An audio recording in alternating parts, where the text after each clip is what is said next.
Toi, Alain, pendant que vous étiez en Russie, Netanyahou était également à Moscou. Oui, bien sûr, c'est ce que je dis.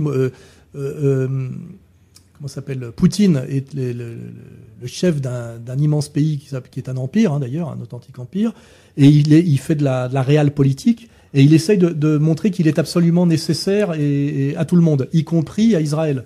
Son message, c'est déjà de dire les Américains risquent de vous lâcher un jour, ils vous ont lâché sur l'Iran, ne mettez pas tous vos œufs dans un même panier, comptez aussi sur nous, tout en sachant qu'un tiers des Israéliens sont d'origine russe.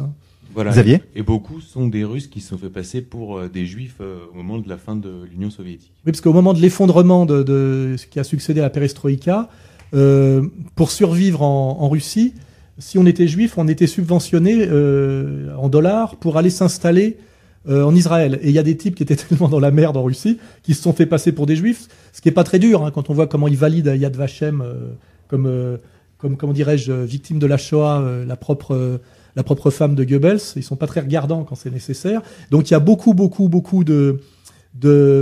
d'Israéliens d'origine russe, parce qu'il y a un tiers d'Israéliens qui sont d'origine russe, qui ne sont même pas des juifs, qui sont des faux juifs. Donc il tient 30% de l'électorat. Et en plus, il y a des néo-nazis donc en Israël. Donc entre les Palestiniens et les néo-nazis, il y a beaucoup plus d'antisémitisme. Et puis surtout, ce sont ces Russes qui tiennent.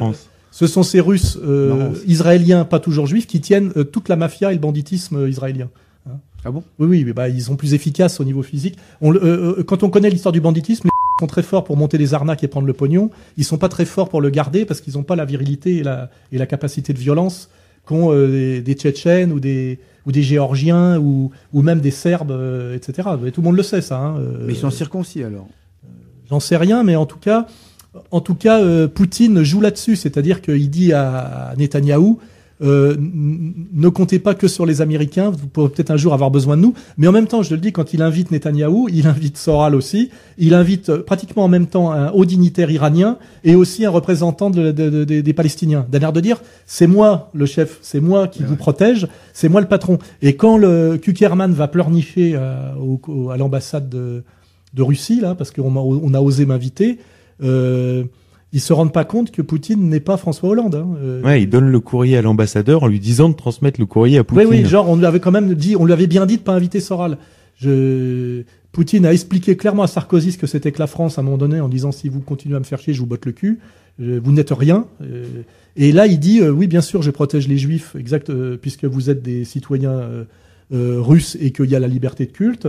Oui, bien sûr, Israël est une réalité. Je ne suis pas un hystérique voilà, je ne suis pas un Gazaoui, mais vous me parlez poliment et avec déférence, comme El Kabash s'est adressé à lui. Rappelez-vous comment, voilà, parce que Poutine aujourd'hui est, à mon avis, en tant qu'individu, l'homme le plus puissant du monde. C'est pas Obama.